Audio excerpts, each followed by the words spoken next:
North Carolina State Highway Patrol. What cigarette do you smoke, Doctor? A contributing factor to our juvenile delinquency of today. Rock and roll has got to go. And welcome back to the Hometown Holler. I'm Daniel Ayers. And I'm Quinn Ray.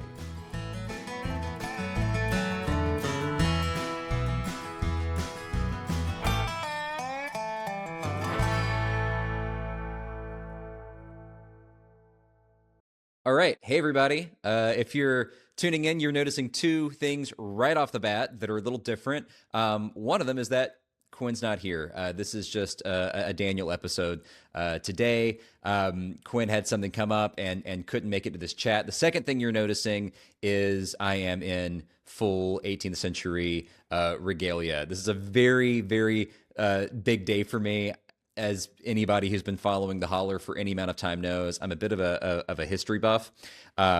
Grew up in a family of history lovers, taught history in the classroom, still teach history whenever I can, wherever I can.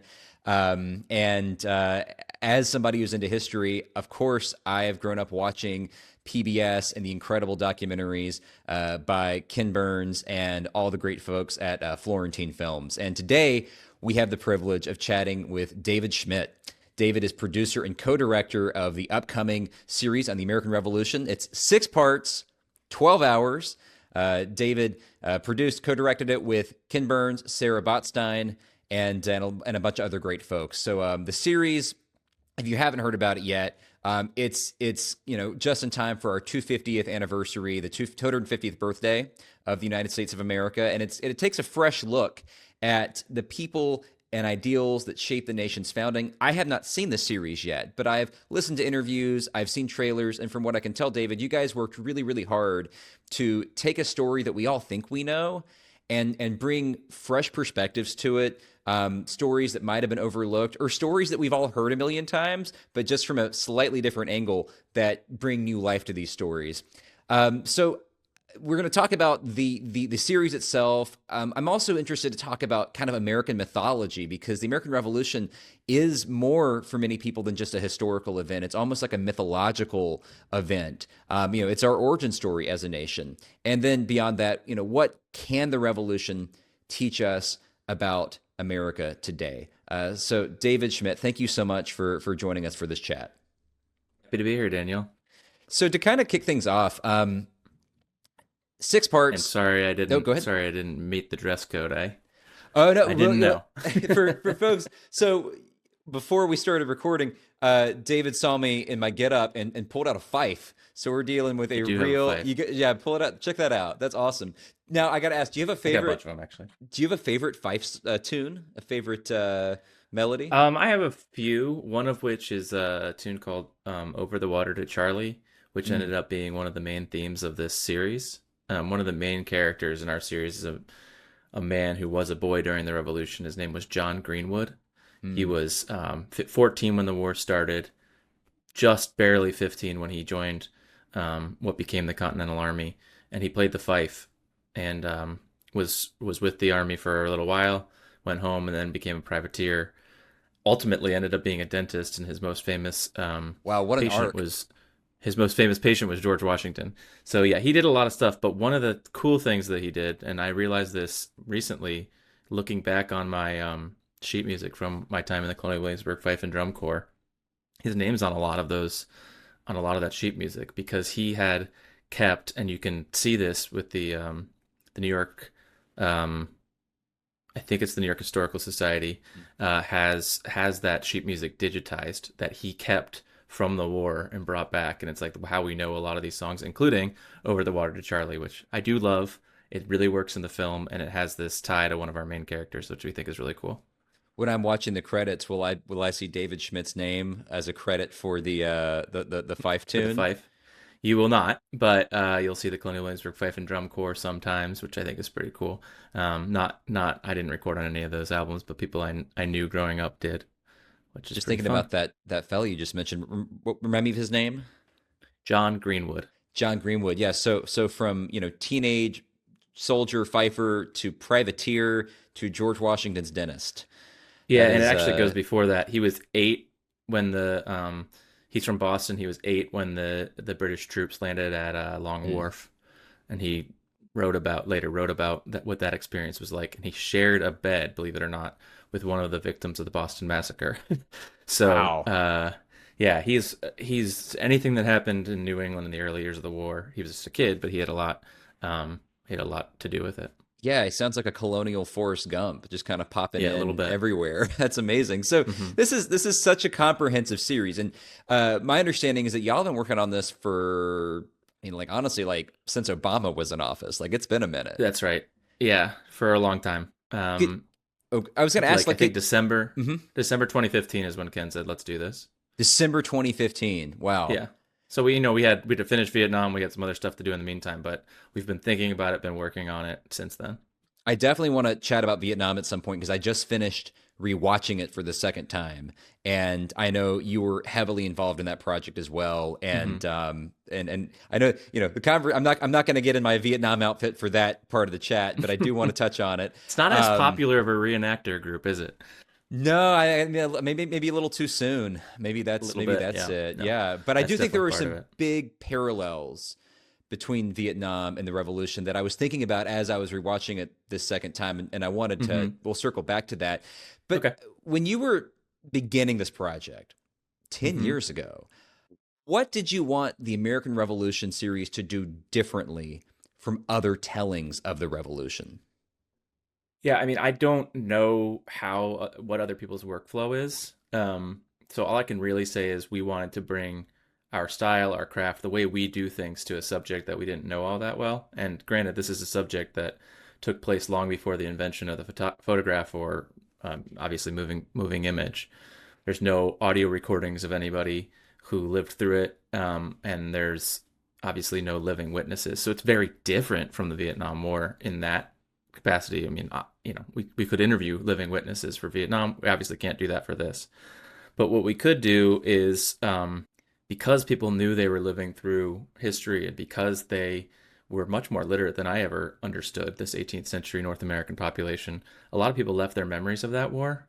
Mhm. And we could find those in large part due to the work that a lot of people have done over the last 50 or more years to surface those first-person testimonies, and we could have them help us tell the story.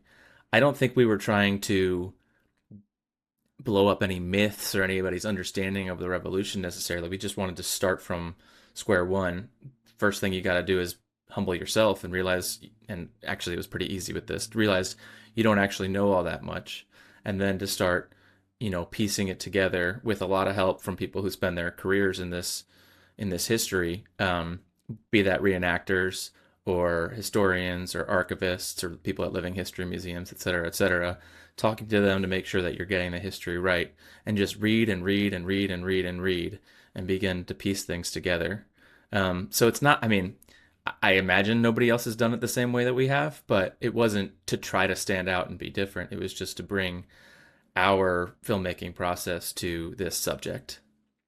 And when you're dealing with just a litany of sources, right? I'm not sure the exact number of sources you use, but like it's everything from secondary sources, monographs to sheet music. I mean, you guys to I'm sure Washington's dentures. I'm sure there's a rigorous fact-checking process for all of this. How Yeah. do you and there've got to be situations, whether it's Vietnam or this project and every project, I would assume, where you have two sources that are maybe competing or offering things that seem to be at odds. What do you do in a situation where you need to check a fact or the details of something are a little fuzzy? That's something I've always wondered as I've watched your documentary. Yeah, I mean, we don't, Vietnam's famous for this. The body counts were embellishments or lies or told something that wasn't quite true about what was going on the ground. There was incentive to inflate your numbers. Let's put it that way. Vietnam is not that different from that. Happened in all wars, I'm sure, and definitely in the American Revolution. So when it comes to say a number, if two sources disagree, then you make them agree by saying something like at least 14 people or that sort of thing. if you have two people's testimony and they disagree or they have different takes on something, at least you could include them both.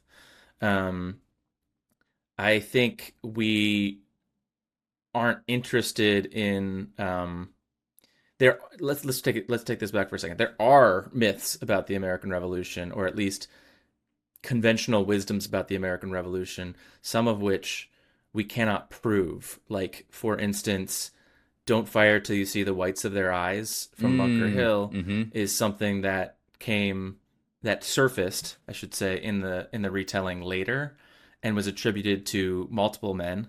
I didn't know rather that. rather than even bring that up, we're just going to go to something similar from the day of that says, don't fire till they get within X amount of feet.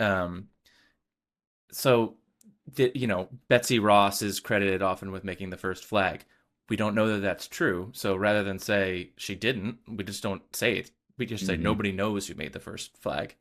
John Paul Jones is credited with saying, "I have not yet begun to fight." Sorry, I have not yet begun to fight during the Battle of Flamborough Head.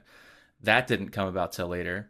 However, in his own recollection, he responded in the firmest negative or something like that. So we use that quote. So when it becomes a question of did this or didn't this happen, it's honestly less likely two people at the same time coming away with different interpretations. And if they did, then we, maybe hear from them both. It's more likely it's been corrupted in the years since, and somebody from 1830 is telling a different story from somebody from 1780, and we're going to go with the 1780 story every time. So I guess that's one way to think about that. As you're digging into this story that every American has heard about since kindergarten in some form or fashion, we've all seen Schoolhouse Rock, No More Kings. It's a deep cut, right, for our nation. What surprised you? Yeah. So I think the American Revolution is something that is part of our identity as Americans before we're even really conscious of our memories. So we always know a little bit about it. George Washington's on our currency.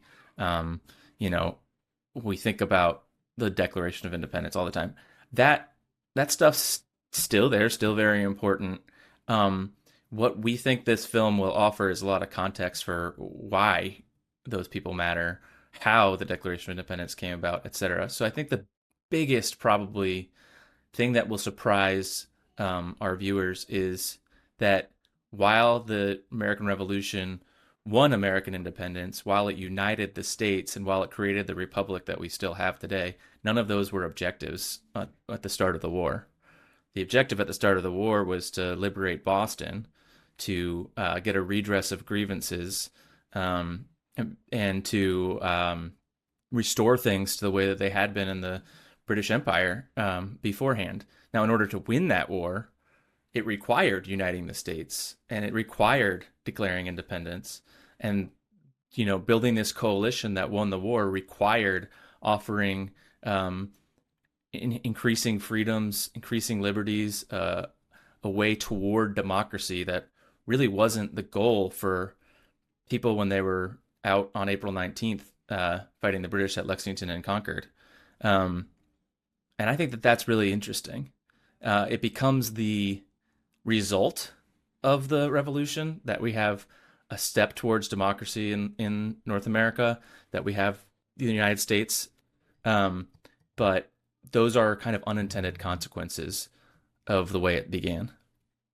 That's interesting. Yeah, I think a lot about the revolution in terms of one of the things I find fascinating is that, the French Revolution, that was a revolution. You had a monarchy, now you have a republic, we behead the king. It's a totally different system. I spent a lot of time thinking about how our revolution was almost like a diet revolution.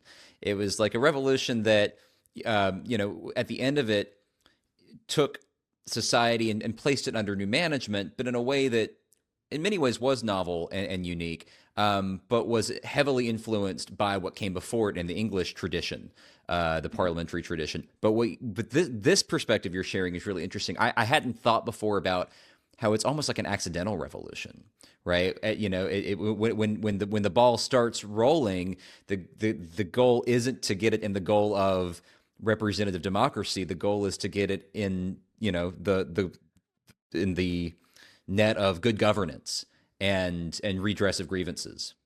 Right. And I think, and it, there's millions of people involved in the revolution. They all come at it for different reasons.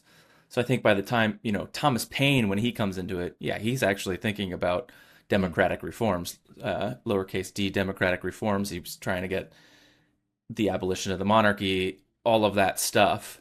And he thinks that this revolt, in the way some people might look at it, is the opportunity to do that. For somebody like Dragging Canoe, who's a Cherokee warrior, this is about his own people's independence and sovereignty, and about maybe reclaiming some of the lands that they've lost to settlement in the past generations. It's all sorts of different things to different people. I think for the famous founders, who we often think about when we think about the American Revolution, John Adams is particularly noteworthy in this case, because he wrote very, very much against it, and it's interesting considering his wife told him to remember the ladies. That's right. But he didn't want the dominoes to fall. And it's taken a long time, but I think that some of the things he feared for, like the expanding electorate, actually have come true. And I do believe that once you make a Declaration of Independence that says that all men are created equal and they're endowed by their creator with certain inalienable rights like life, liberty, and the pursuit of happiness, that if that's going to be your founding creed, it's going to be something that people at the margins who may not have had a seat at the table and in the halls of Continental Congress are going to push those levers as the United States continues to go on. And I think we've seen that. And it's not just in the United States. People around the world have used the language of the Declaration and the language of the American Revolution to further their own causes. I guess one thing I would say is, when you're saying, is this a real revolution? It is, I think. But I think that part of it is, and the British kind of have like an unwritten constitution in a lot of ways. This was a chance to, once we have separation and once we no longer consider ourselves Englishmen, and by our, I'm using going from the perspective of the people who are writing the laws in the new United States. They can, Thomas Paine would say, we can begin the world over again. This is the opportunity to put it all down on paper. In France, when they tried to do that, there's decades of bloodshed. In the United States, and I think the ocean helps it, there's a decade of bloodshed. And there's threats to much more violence afterwards.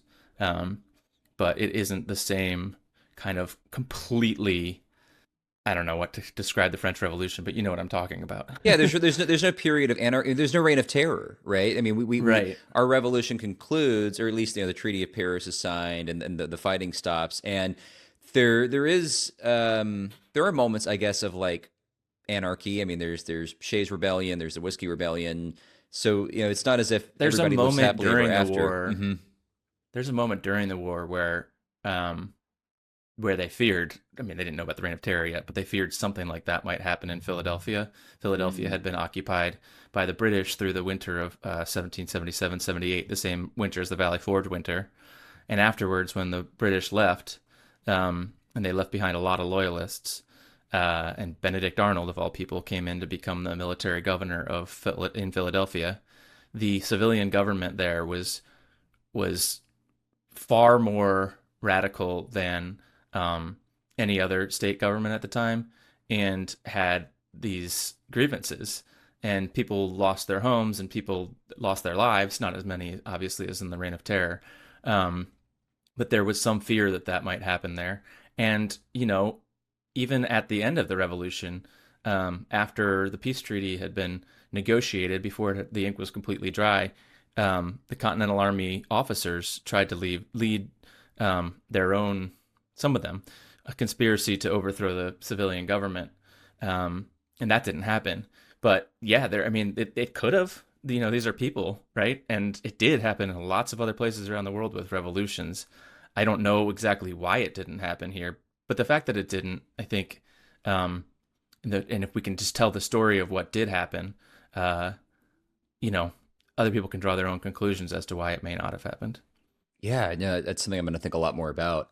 We've mentioned so many individuals. We just referenced Benedict Arnold, John Adams, Mm-hmm. John Greenwood at the beginning, John Paul Jones, Abigail Adams. So the Revolution, much like our Civil War, has just a cast of incredibly colorful personalities Mm-hmm. who just leap out of the page, leap out of history and into our imagination. Who's your favorite? Who's like, in the pantheon of great characters from this era for you? Um, I'm gonna just quickly name four people and then focus in on two of them. There are a series of people who were kids and or teenagers during the Revolutionary War whose stories we follow pretty closely, and all of them lived for decades longer in the new United States and mostly wrote their experiences well after the war. So I think that there's something kind of cool in that they came of age with their country, and the revolution was their absolutely their formative experience. So those are John Greenwood, who I already mentioned, James Forten, who was he was 8 when the war began and 9 when he's a freeborn black man. He was 9 when he heard the Declaration of Independence read out loud in July of 1776 in the first public reading, and later when he was 14 became a privateer or served in the Pennsylvania Navy. I'm not entirely sure, but he went to serve his country and ended up being captured at sea and kept in a prison ship for 7 months and walked home to Philadelphia. Wow. His mom didn't even recognize him. Wow. And later became a wealthy man in Philadelphia and helped finance the abolition movement. He gave William Lloyd Garrison some money to start the Liberator. So he is a pretty fascinating character. And yet I still haven't named my two favorites, who are Joseph Plum Martin, Oh who's from yeah. Connecticut. He's 15 when he signs up, and he served through the duration of the war, and he wrote the best book about the American Revolution. It's about a soldier's experience. He's the reason we know so much. He is, yeah. He stands in for so many people, but he's also, like, the way he writes is quite clearly the way most people think. I don't know. It's he and Thomas Paine can kind of write the way people actually talk, and not everybody can do that. So we love him. I mean, he's everywhere. He's at Yorktown, he's at Germantown, Brandywine, et cetera, et cetera. And then the last person is Betsy Ambler, who people don't know very much about. She was a 10-year-old girl in Yorktown, Virginia, when the war began. She never saw a battle during that war, but she was affected by it every day. She and her family lived as war refugees for half the war, probably. Her hometown was completely destroyed in that war, and she didn't ever go back to it to live. After the war, she settled in Richmond with the rest of her family. And when she was older, she wrote letters to her little sister, who did live through the war but was too young to remember it, kind of documenting what they had lived through together. And she is an incredible writer. What I love about her writing, among other things, is that she didn't intend it for publication. She just wanted to tell her sister what happened. There's also, she, unlike the other three people I mentioned, has some writing that she wrote during the war that that still exists too. When the British Army invaded Virginia, she wrote to a friend back in Yorktown about that horrible experience.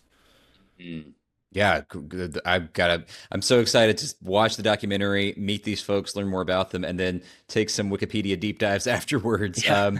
So, in the process of becoming acquainted with these folks, I'm wondering if there were folks that you met who you weren't that enchanted with, or do you have any folks that you were like, that person was not not contributing in a positive way to the American experience?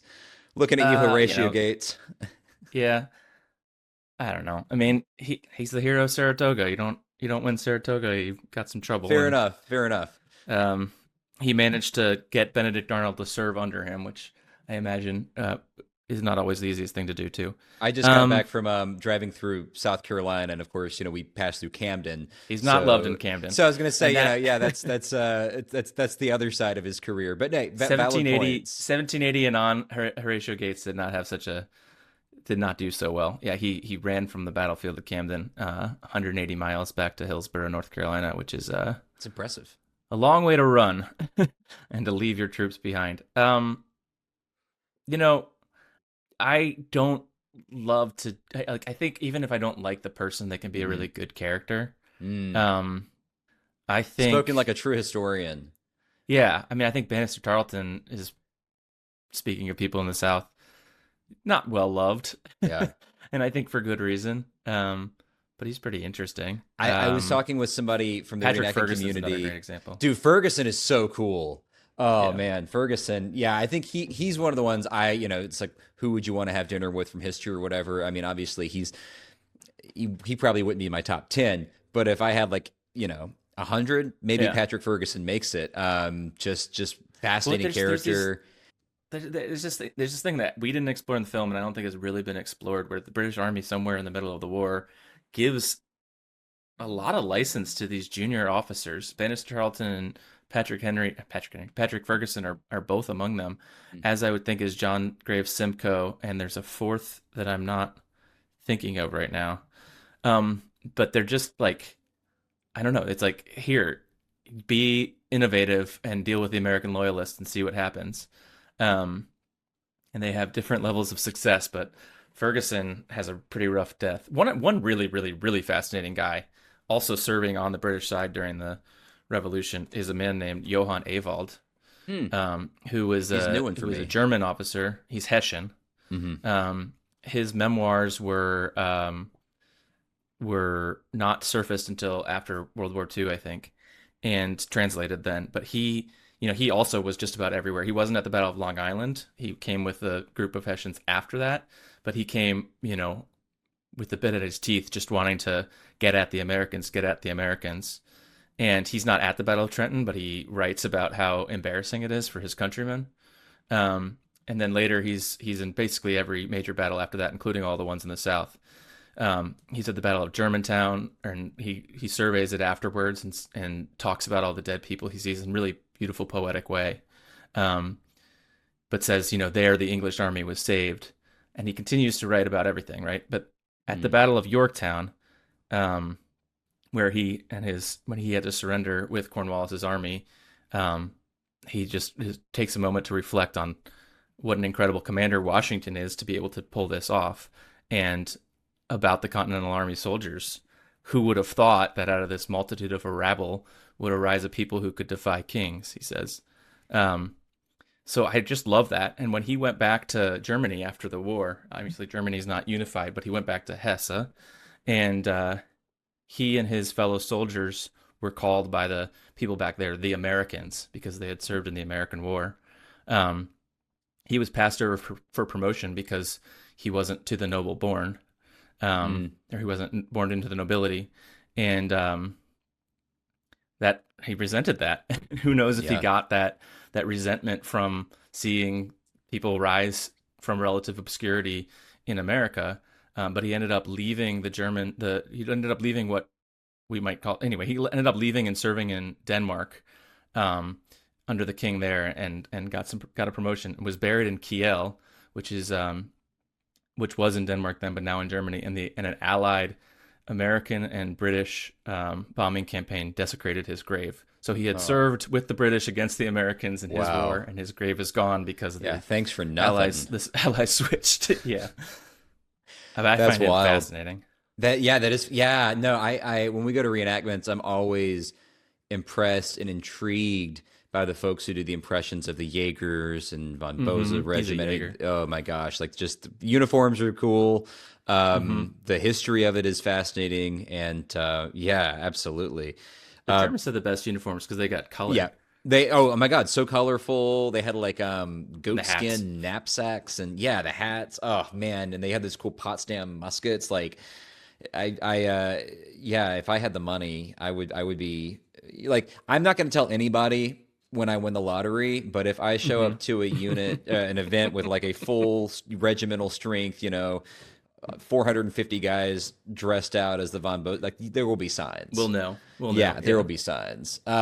This is kind of I don't know why this occurred to me, but this is I'm curious if you have any thoughts on this. Like, you have spent so much time in the revolution, studying its causes, its effects, people's motivations from all angles. If you were to time travel back to like 1774, 1775, Would you take a side? Oh, probably, but I think it would all depend on Yeah, who was around me and what they were fair doing. enough. Um, yeah. I mean, let's just put you like you're like I don't know a farmer in the middle colonies. Like let's like Hmm. rural, like not Philadelphia, but like rural Pennsylvania. Let's say I'm a German speaking person Let's do in that. Yeah, I like that. Lancaster County, Pennsylvania. Um, I'm probably siding with the Patriots because Really? because that's you're safe from the British there. Right. You're True. being promised some land if you Hmm. sign up. Um, there's a lot going on that's boosting the economy of your community because Hmm. it's removed from the sea. There's a time when Britain rules the waves, so any prisoner of war camp, any munitions depot, anything like that's going to be somewhere in the back country. Hmm. So if you get over the crest of whatever the mountains are there to get into the Hmm. valley, um, you know, there's the war's doing okay for your community. Fair enough. Um, Yeah, I mean so that's I good. think Well that's what I would said. do there. But if I were really wealthy person in New York, there's no question I would side with the Loyalists because they're connected to. I mean, maybe not no question because John Jay went the other way, but most people would have had the opportunity to say, "Look, my whole livelihood is tied to this British Empire, and their army is here in my hometown. I'm gonna. Why would I do anything but?"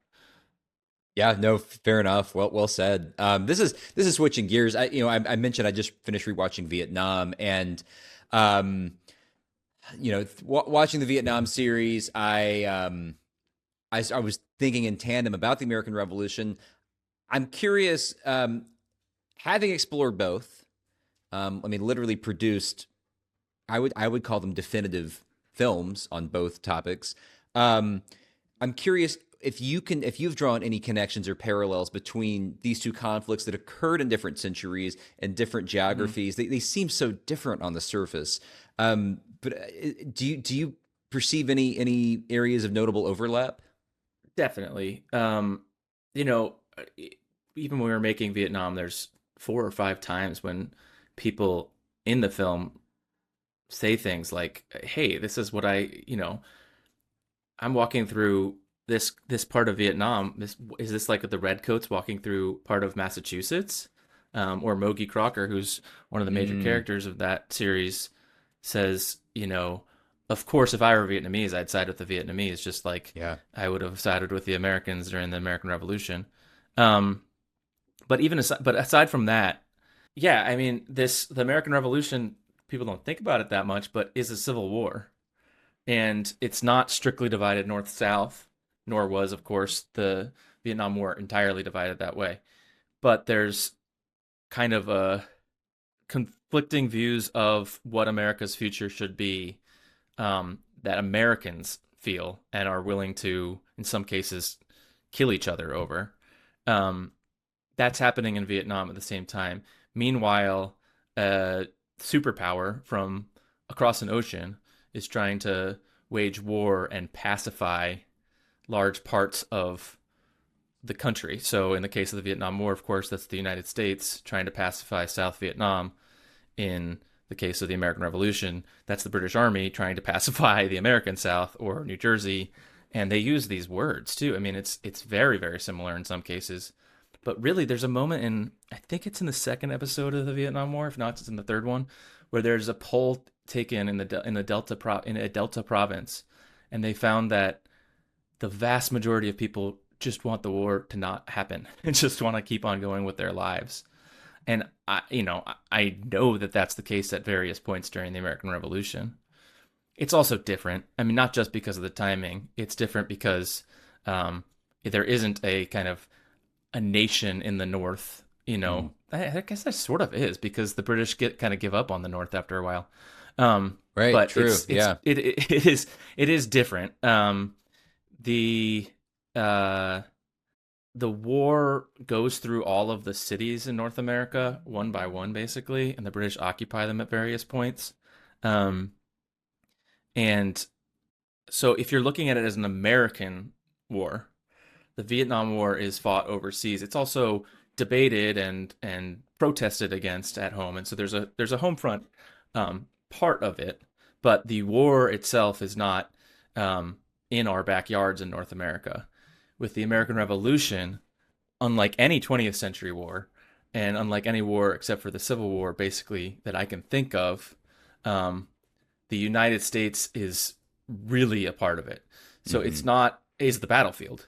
So men, women, and children are involved in this. The women and civilian men, women, and children are following the army, so they're like actually at Saratoga and stuff. But then when the battlefield is the Battle of Brooklyn, it's very much in your backyard. When Philadelphia is occupied or there's a siege of Charleston, this really affected every American in a way that, while the Vietnam War was hugely disruptive for the United States, it wasn't all consuming in the same way. Growing up, it wasn't until much later in my life that I realized that a lot of folks, when we talk about the Revolution, are talking primarily about New England. In North Carolina, we have a rich history, colonial history, revolutionary history. I mean, there's a lot that happened here, but I didn't just, and I growing up, I knew all about that stuff, but it wasn't until I maybe got into high school and college that I began to realize, like when, like Saratoga, Monmouth, Brandywine, those are kind of the show-stopping events of the war that a lot of folks will discuss and kind of frame as like that's the revolution, forgetting that there was a whole other war essentially that was fought south of they didn't have the Mason-Dixon line then, but fought in the Carolinas and Georgia. Could you talk a little bit about and honestly, I think most people do not know Brandywine or Monmouth either, but I hear your point. People think of Lexington and Concord, like pitched battles with George Washington, and Lafayette whether or not they know the name Washington's of the battle. War, if they know anything. Exactly, or and they Valley might know Forge, Lexington and Concord and Bunkers Hill that comes before. Right. But in any case, there's nothing connecting the dots between, if they get this far, Monmouth and Yorktown, right? And that's 3 years. Right. So the British decide at about that time, the end of 1778, that they decide a little earlier, but they actually invade the South, and then invade the South at Savannah and take it at the end of December 1778. And soon after, go up the Savannah River and take Augusta, where the commander of this invasion, Campbell, says, "I have taken one star and one stripe from the from the rebel flag, from the rebel standard." I think he uses the phrase, which is good writing. And it's the beginning of what's called the Southern Strategy. The 13 colonies, very much a part of a much wider empire of 26 North American colonies. Or I should say American colonies, many of them in the Caribbean, some in Canada. East and West Florida were actually part of the British Empire at this time. And West Florida, if you've never heard of it before, because why would you have, is basically the panhandle to just across from New Orleans. And those southern colonies are kind of more integrated into that Caribbean system. And also they're much more valuable to the empire than Massachusetts. Sorry, Samuel Adams, but it's true. And so because their thought are they more valuable because they're integrated in that Caribbean? They're more valuable. Network? They're more valuable in large part because there's far more slaves, and there's much greater export of rice and indigo, which are more valuable than the subsistence farming that's happening in Massachusetts. Gotcha. So and because they're more integrated into the world of the Caribbean, like you could imagine having a large garrison in the Carolinas that could be used to call down to the Caribbean if it ever became under threat of the French, the Spanish, or slave insurrection.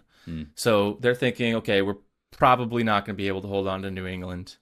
We can hold on to New York. Maybe New York can be our North American Gibraltar, but we're not going to be able to hold on to Philadelphia. Forget Newport. Let's just concentrate on the South. And so they start with Savannah. They move on after back and forth to Charleston early in 1780. And then they're pretty successful for a little while. Waxhaws, the Battle of Camden, as you mentioned earlier, just an absolute rout for the Continental Army. And they start using the word pacification. They start pacifying South Carolina. They have a ring of forts, and Cornwallis, who's now in charge in the South, hadn't exactly completely pacified South Carolina, which, Charleston is the most important port in the South at this time, but decides to move on to North Carolina anyway. And that will get his buddy Ferguson into terrible trouble at Kings Mountain. And soon after, his other buddy Tarleton into terrible trouble at Cowpens. And the tide starts to turn in the South when Nathaniel Greene comes down there. The big battle in North Carolina, as you know, is the Battle of Guilford Courthouse. And it's actually a loss for the Patriots. But Nathaniel Greene, who had been with the Continental Army before it was the Continental Army, at Bunker Hill, who said after that battle, I hope we can sell the British another hill at such a price, got his chance at Guilford Courthouse. And the casualties were immense. Cornwallis, instead of chasing Greene into South Carolina, which, again, Charleston was what he was supposed to be dealing with, decided to go east to Wilmington, lick his wounds, and then march north into Virginia, the biggest, and because it's the biggest, the wealthiest of all of the colonies in North America. It's not the most necessarily profitable. South Carolina is just smaller, and therefore, you know what I mean? Like, there's just greater absolute value of wealth in Virginia. And of course, Virginia, it'll take a while, but that's where he traps himself at Yorktown and loses the war. But it takes, what happens in the South to send him up that way.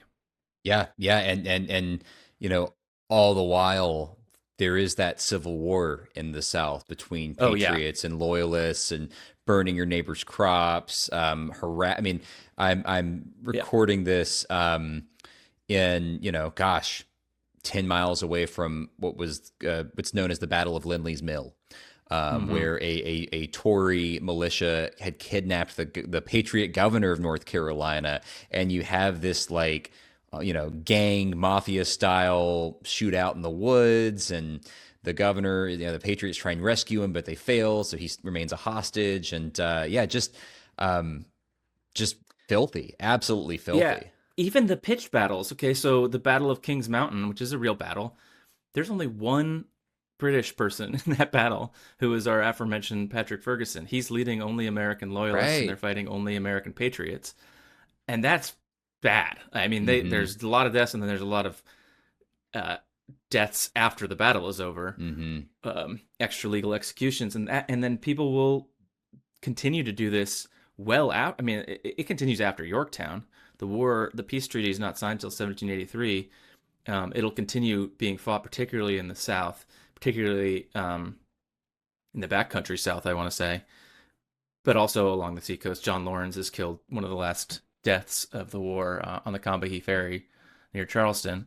That's a real moment where it's like, oh, like John, like if he had survived. Yeah, but I mean, that guy, he had a death wish. Yeah, he had some real idealism that's admirable. And then you got to look at, I mean, they were talking. He was not looking out for himself, or for whoever he was leading into battle. Those guys must not have enjoyed being killed at the end of the war either. His dad his dad was the president of Congress in 1778, one of the wealthiest men in North America, one of the great slave traders, believe it or not, considering his son is a noted abolitionist, or at least, I wouldn't say abolitionist. He's noted anti-slavery, wanted to arm the troops and arm the slaves and offer them a chance for freedom. And a great friend of Alexander Hamilton, if you know that musical. But Henry Laurens, his father, and Lafayette and others are just talking about what a death wish this guy has back in 1778. So, yeah, I don't know. I think he would have found another way to I don't know. Who knows what that was how he was going to go out in a blaze of glory, one way or the other. It's surprising it took that. Let's put it this way. It's surprising it took him that long to have this blaze of glory. Fair enough. But yeah, I mean, people are there are executions and kidnappings and things that don't really resonate as battles that are happening throughout the South through the war, but particularly in the last few years there. There's people who have harbored these resentments of being under Patriot rule for a while. They didn't like that, but then the British Army comes and they show their colors, and then the British Army leaves, and so and then violence just begets violence, and it just gets worse and worse. And it's also, a system of slavery, so that violent history is there as well. And how does that factor into this? A lot of enslaved people are taking the chance to join the British, who are offering them their freedom if they'll come to the British lines.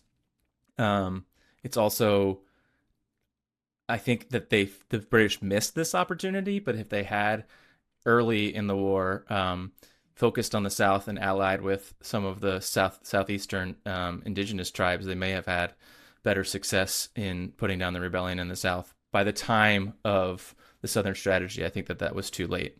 The Cherokee War had already been mostly won by the colonists by that point.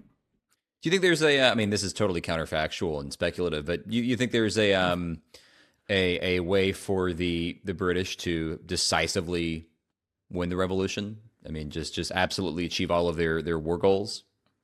I don't think so. Yeah. But that's couched in understanding of the Vietnam War too. Sure. I mean, and I don't think that they had this quite this understanding yet, but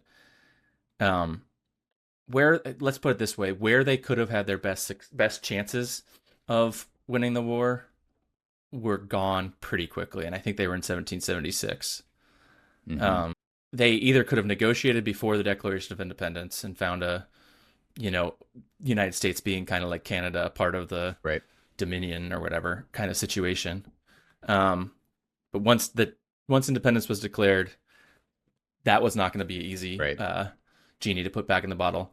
But at the Battle of Long Island, Washington got beat so badly, and this is the time when Britain rules the waves, and New York is just completely surrounded by water. Long Island, not a good place to have your commander-in-chief and most of his army trapped with their backs to the East River between the East River and the far outnumbering British army.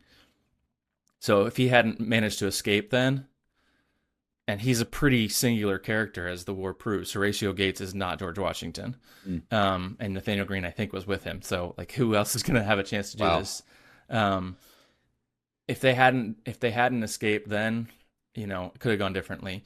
If the British had committed to the anti-slavery promise that Dunmore's proclamation kind of hinted at, and really committed to ending slavery in the southern colonies, which they just didn't want to do because they didn't want to alienate their rich white loyalist population. If they had, though, they would have had numbers that they would have had some serious numbers on their side in the South. And they also could have probably more fully committed to those that wanted to ally themselves with them in Indian country, and they didn't do that.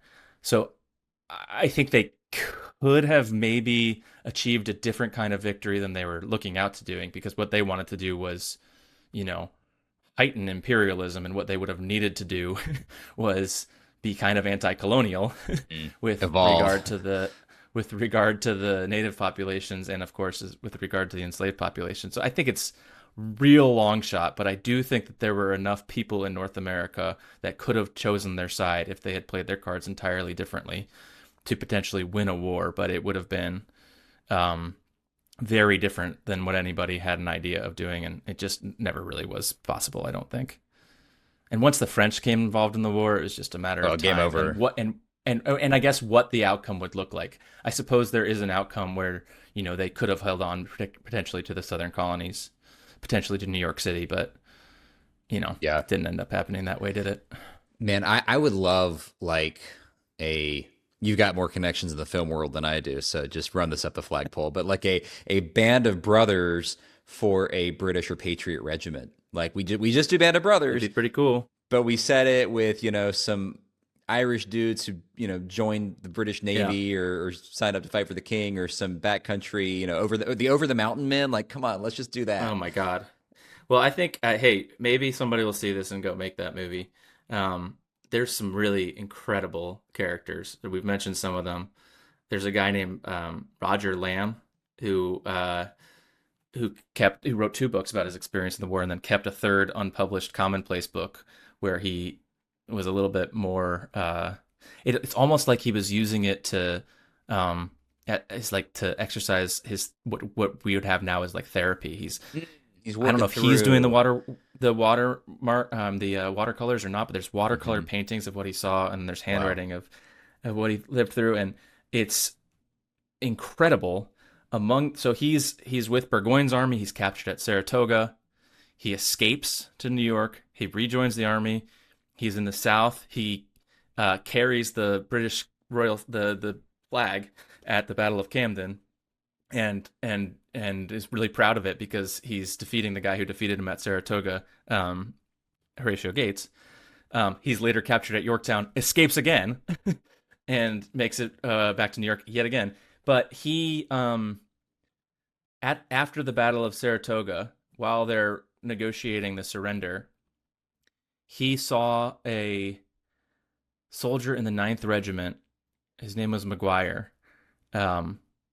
His guys are on one side of a stream that goes into the Hudson River. The Americans are on the other side. He sees this guy named McGuire look out across the way, make eyes with a guy on the other side. They both run into the stream and they hug. And it's like, what? What are they doing? And it turns out that they were brothers who had no idea that they were fighting on opposite sides in the war even, but definitely not in this battle. And, had this chance to reunite. Like, what? And there's all sorts of stories like that if somebody out there in Hollywood is listening to Hometown Holler, they should. That's incredible, because that to me, that's the kind of story that I feel like we all associate with the Civil War. Oh, brothers against brother, some pick north, some pick south. But that's so were they both? Who imagines it in the somebody in the British aren't? I mean, who imagines Irish guys doing it? Which is the case. Like I know enough about the Revolution, knew enough about the Revolution going in because I had worked on a story on Benjamin Franklin to know that Benjamin Franklin's own son was like an arch loyalist, and Benjamin Franklin, of course, is, some people called him the king of the rebels. So to see that side by side, this is obviously a family struggle. In the Civil War that happened, but not nearly on the level that it happened in the American Revolution. I didn't understand that it could happen with people born in Ireland. That's crazy. So, and of course, it also happens in Indian country, like the Haudenosaunee, the 6 nations of, you may call the Iroquois Confederacy, Seneca, Cayuga, Onondaga, Tuscarora, Oneida, and Mohawk. Those are 6 nations that 5 of whom have been together for centuries, and the Tuscarora came later, have been together for decades with a consensus-building union that is torn apart by this war. And, people who had previously been allies for centuries are killing each other because of the American Revolution. There are civil wars in all sorts of communities that you wouldn't imagine. It is really crazy. There's a woman, so you may have heard of Henry Knox, who is commander of the Continental Army Artillery. His wife, Lucy Flucker Knox, was the daughter of a prominent Loyalist in Boston. And she was like 17 when she married and 18 when the war began. And she left Boston with her husband, and I think was sent off to Worcester, Massachusetts, to be away from the fighting. But her family stayed in Boston. Meanwhile, Henry Knox is the guy dispatched to Fort Ticonderoga to pick up the cannons and carry them back to Boston. It's those cannons that are put up on Dorchester Heights that force the British to evacuate Boston. And with them go over 1,000 Loyalists, including his in-laws. So Lucy Knox writes to Henry at some point during the war, "I have lost my mother, father, brother, and sisters because of this war." And she's never going to see them again.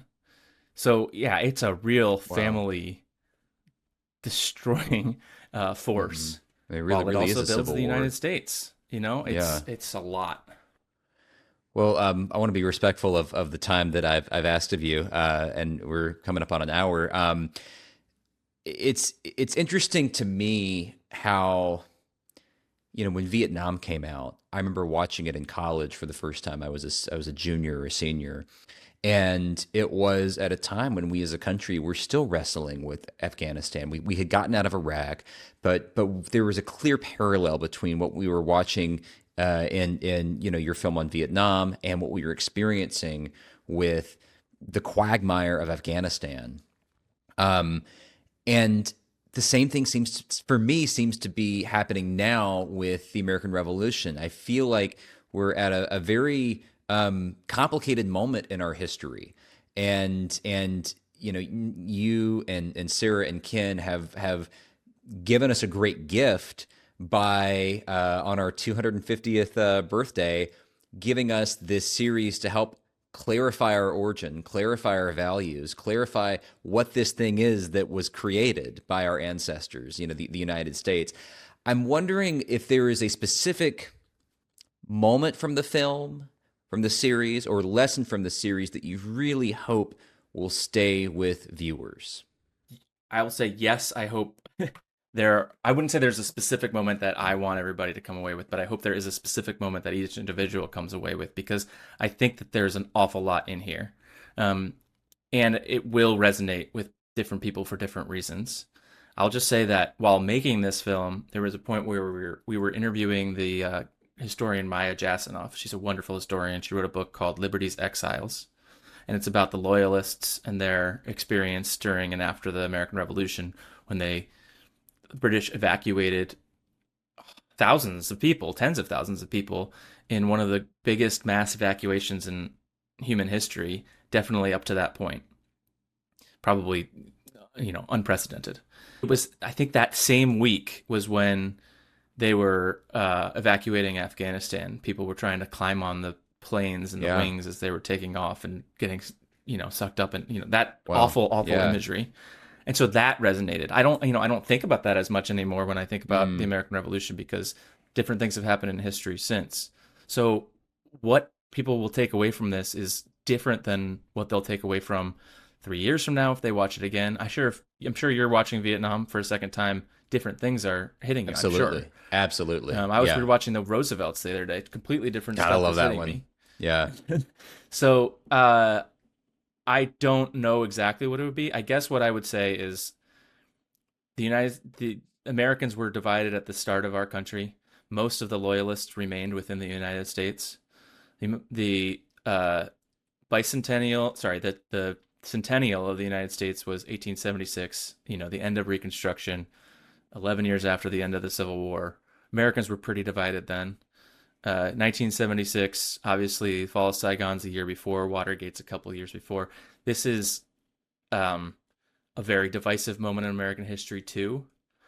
I don't know what 2026 is going to bring, but I think there's an opportunity that an anniversary gives us, and I hope we can be a part of the conversation, for Americans to have something that they can talk about together that matters. We can talk about sports, we can talk about weather, and they matter. Sports particularly matter a lot to me. But our shared history, the American Revolution belongs to everybody.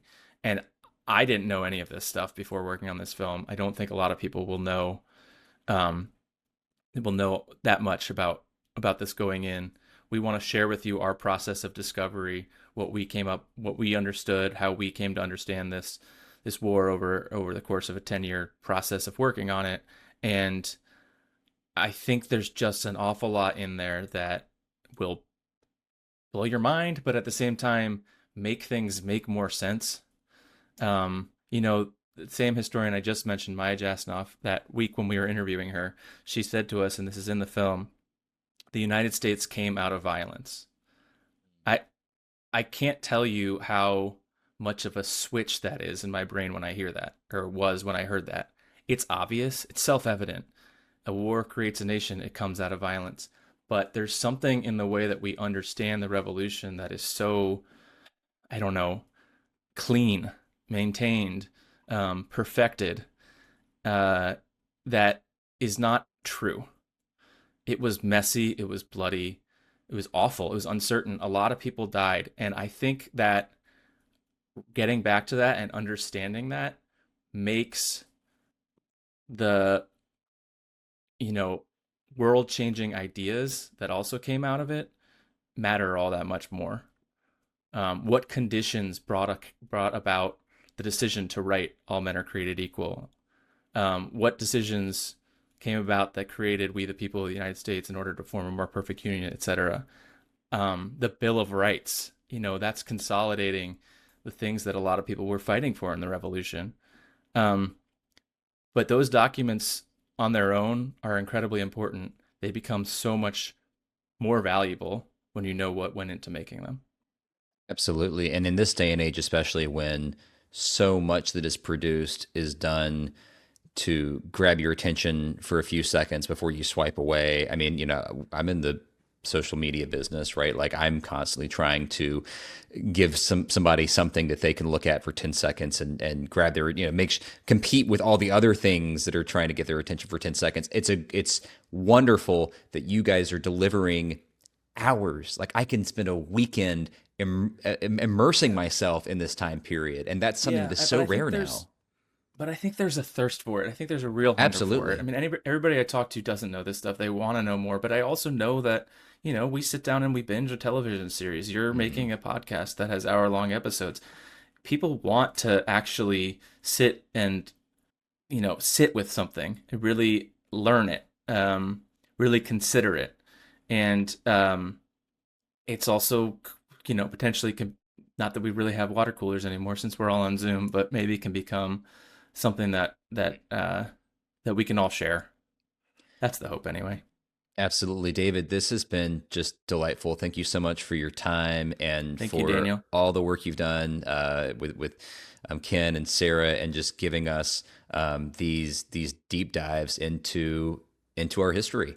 So, folks, please, it's going to come out November. What's the date? When does it drop? November 16th is the first episode airs, and all of it will be streaming that day. And it'll be streaming UHD 4K too. So check that out. It'll be the first PBS. It'll be the first PBS offering to be streamed in 4K. We're pretty excited about it. Yeah, so get your PBS passport. I've got mine. Also, look out for me. My regiment, we had to sign some release forms. You guys came up to Brandywine and Monmouth, I think, as well, and I had to sign some forms. I don't know if my mug will make it into the final cut. We're trying to avoid faces, but I'm sure we'll see your epaulets, and I'm sure we'll see your hat, and I'm sure we'll see the back of your head. I will. If you see one particularly jaunty red coat, you'll know that's fantastic. And folks, if you haven't already, head over to our Patreon and help us keep the Hometown Holler rolling and bringing you content like this to help